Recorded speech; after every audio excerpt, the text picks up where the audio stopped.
Everyone, कैसे हैं सारे? जरूर बताइएगा। मैं हूं आप लोगों की माउंटेन फेरी और जो आज की वीडियो होने वाली है, आज एक अवेयरनेस वीडियो बना रही हूं मैं जागरूकता के लिए। तो हमारे किन्नौर में जैसे लंपी वायरस फैला हुआ है, जिस वजह से बहुत सारी गायों की डेथ भी हो गई है इस बीमारी की वजह से।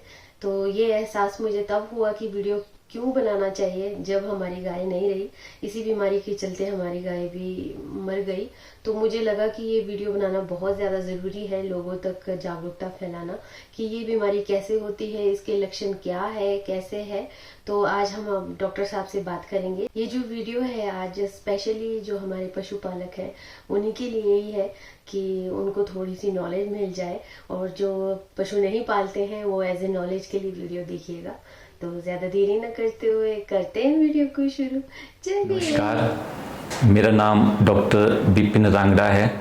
पशु चिकित्सा अधिकारी मैं किन्नौर में पोस्टेड हूँ। मैं आज आपको कुछ जानकारी लंपी स्किन डिजीज़ के बारे में देना चाहूँगा, क्योंकि जिस प्रकार आप सब देख रहे हैं कि किस प्रकार से ये बीमारी पूरे भारतवर्ष, मैं तो ये कहूँगा कि पूरे संसार में फैल रही है, तो पशुपालकों को इसके प्रति जागरूक होना बहुत आवश्यक है। इसलिए मैं थोड़ी सी जानकारी आपके समक्ष रख रहा हूँ। लंपी वायरस जो बीमारी है, ये क्योंकि बोवाइन डिजीज़ है तो गाय और भैंसों में ये बीमारी पाई जाती है। तो यूँ तो ये देख लिया जाए कि ये बीमारी न्यूजीलैंड और ऑस्ट्रेलिया को छोड़ के लगभग पूरे वर्ल्ड में फैली हुई है। और इंडिया में ये सबसे पहले बेंगल एंड उड़ीसा में 2019 में आई थी। तो क्योंकि उस समय वो टाइम कोविड का था तो इस तरफ कोई ज़्यादा ध्यान दिया नहीं गया, लेकिन ये आस्ते आस्ते फैलते फैलते जब 2022 में इसका जो हमने रूप देखा वो बहुत वाइडली स्प्रेड पूरे इंडिया में हो गया था। और काफ़ी पशु जो है इस बीमारी के कारण जो है जिनकी मौत हो गई थी गौवंश की, ज़्यादातर क्योंकि गाय और भैंसों में होता है, लेकिन गायों में ही ज़्यादा देखा गया, भैंसों में बहुत कम ये रिपोर्ट हुआ है। तो इसके अगर हम लक्षणों की बात करें कि फैलता कैसे है और क्या क्या इसके लक्षण आते हैं और किस तरह की सावधानी पशुपालकों को रखनी चाहिए, वो भी मैं आपके समक्ष थोड़ा बताना चाहूँगा। सबसे पहले तो मैं बताऊँगा कि ये एक विषाणु, जिसको हिंदी में बोलते हैं वायरस डिजीज़ है, वायरल रोग है, और ये कैप्री पॉक्स वायरस है, जो एक टाइप का पॉक्स वायरस है जो शीप और गोट, भेड़ और बकरी में होता है।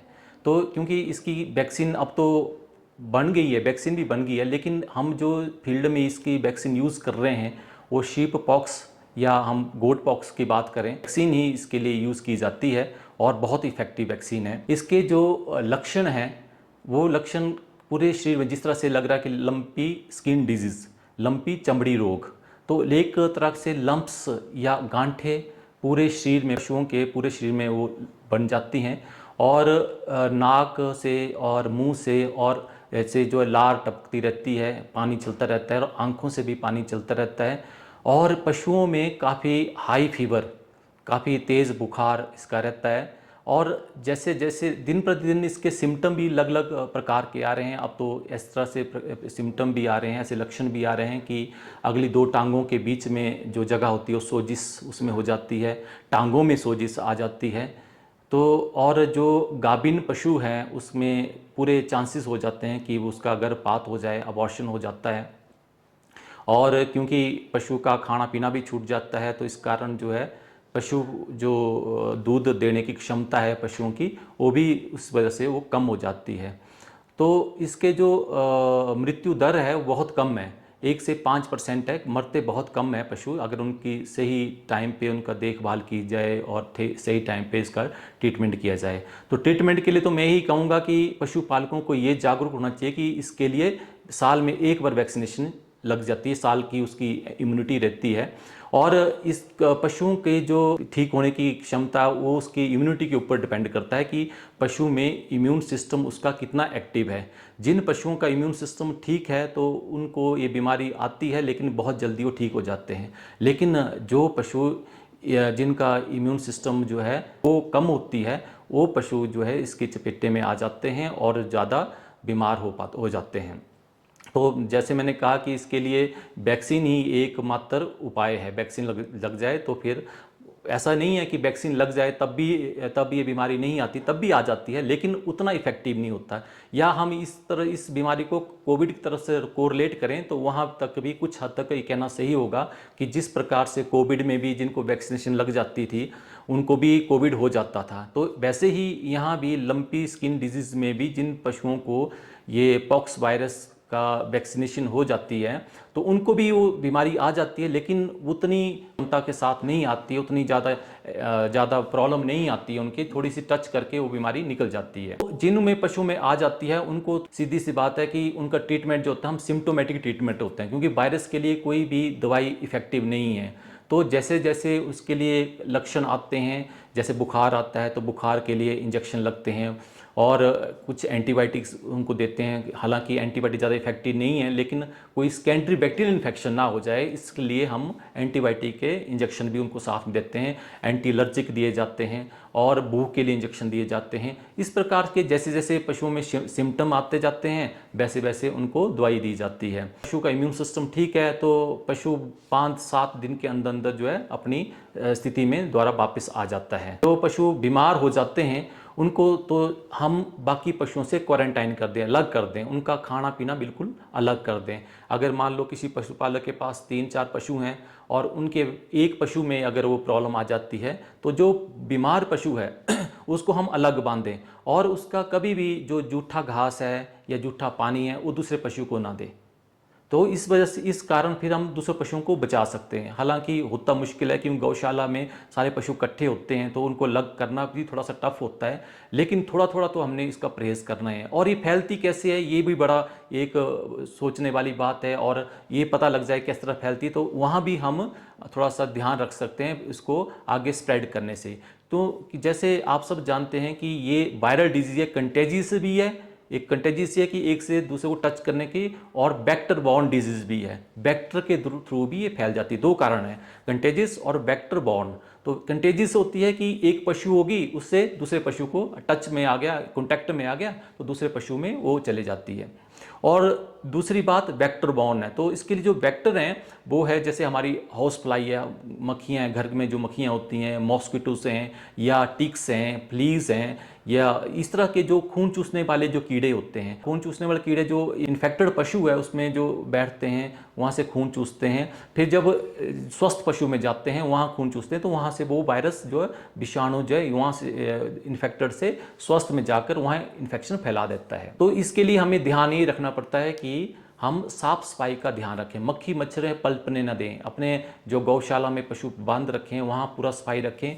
खासकर जो गोबर पेशाब पशु करता है उसको हम वहाँ से निकाल कर कहीं दूर उसका स्टैगिंग करें, दूर उसको खड्डे में डालते रहें, और मक्खी वहाँ पनपने वहाँ आए तो उसके लिए हम नेट का प्रयोग कर सकते हैं, जाली का प्रयोग कर सकते हैं, या पशुओं वो नहीं कर पाते हैं तो कम से कम पशुओं के पास धुआं डाल के रखें ताकि धुएं में वो जो है मक्खी मच्छर नज़दीक ना आए। तो यहाँ तक हम उसका बचाव कर सकते हैं।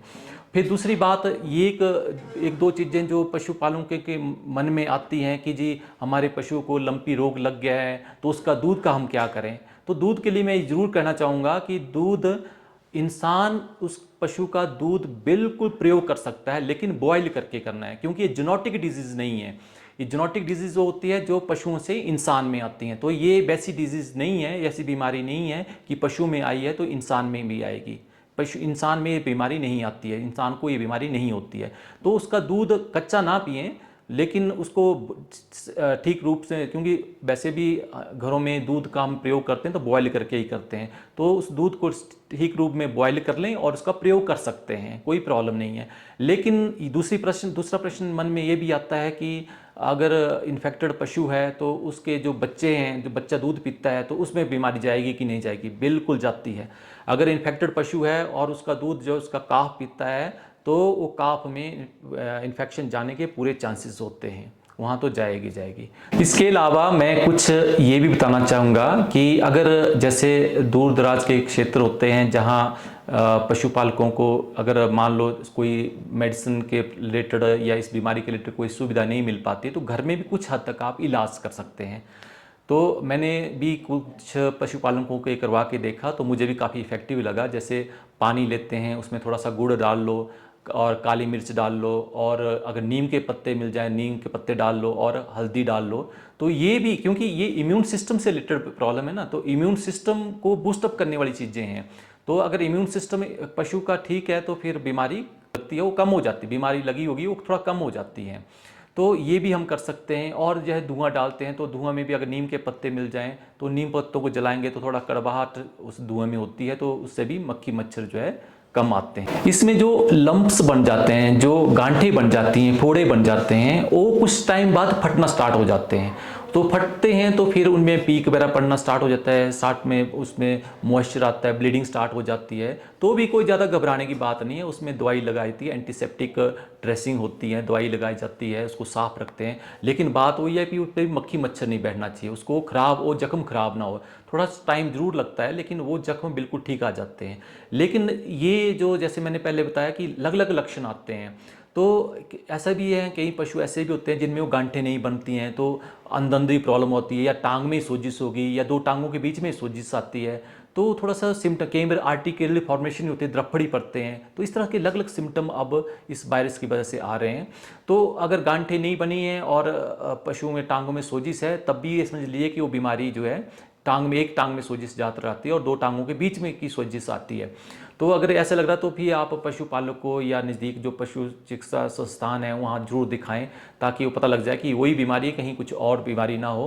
ऐसा भी देखने में आता है कि अगर पोस्टमार्टम किया तो जो गांठें बाहर नहीं है तो कईयों को जैसे लंग्स में आ जाती हैं। हाँ, लंग्स के बारे में ये जरूर बताना चाहूँगा कि कई पशुओं की कंडीशन इतनी ख़राब हो जाती है कि नाक से पानी आना स्टार्ट कर देता है, निमोनिया लाइक सिम्टम हो जाते हैं। तो उन पशुओं को बचाना बहुत मुश्किल हो जाता है। हालांकि लंपी वायरस से तो नहीं आ पाता, लेकिन सेकेंडरी बैक्टीरियल इन्फेक्शन हो जाती है, और वो उन पशुओं में होती हैं जहां सफाई का ज़्यादा ध्यान नहीं रखा जाता है। तो उनमें सेकेंडरी बैक्टीरियल इन्फेक्शन हो जाती है, फिर उस पशु को बचाना जो है बहुत मुश्किल हो जाता है। और उन पशुओं की पहचान ऐसे होती है कि मुंह से और नाक से जो है पानी लगातार चलता रहता है, और नाक का पानी जो पीले रंग का या हरे रंग का या पीले रंग का बन जाता है। तो उस वजह से फिर वो इन्फेक्शन इतनी सीवियर हो जाती है कि सांस लेने में भी पशु को दिक्कत हो जाती है। तो अगर ऐसा पशु हो जाते हैं तो आप सबसे पहले तो उन पशुओं को खुले वातावरण में बांध कर रखें, हवा जहां उनको लेने में कोई दिक्कत ना आए। कहीं ऐसा ना कर दे कि आप क्वारंटाइन करना है तो एक अंदर कमरे के अंदर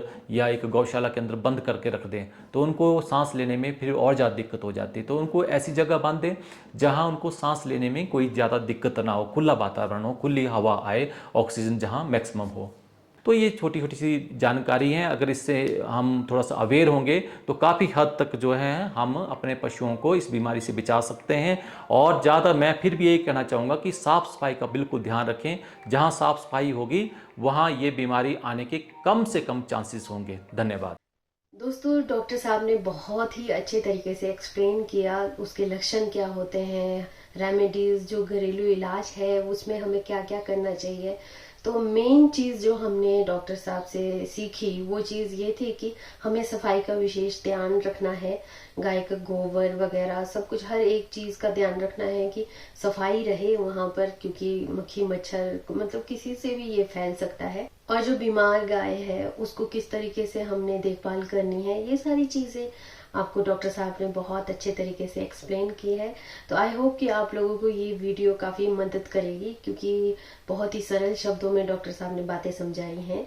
तो मुझे भी काफ़ी कुछ आज नॉलेज मिला ये सब देखकर। बहुत मुझे लगता है कि आप लोगों को भी काफ़ी कुछ सीखने को मिला होगा आज। तो आज की वीडियो इसी के ऊपर ही थी। आप लोगों को कैसा लगा ज़रूर बताइएगा, और आप लोगों के कोई सगे संबंधी जो कि पशुपालक है उनके साथ ये वीडियो भी शेयर करना, ताकि उनको हेल्प हो जाए कि किस तरीके से करना है, ये लक्षण दिखे तो क्या करना है और क्या नहीं करना है। ठीक है, तो मिलती हूँ नए ब्लॉग में नए टॉपिक के साथ। तब तक के लिए बाय बाय, टेक केयर।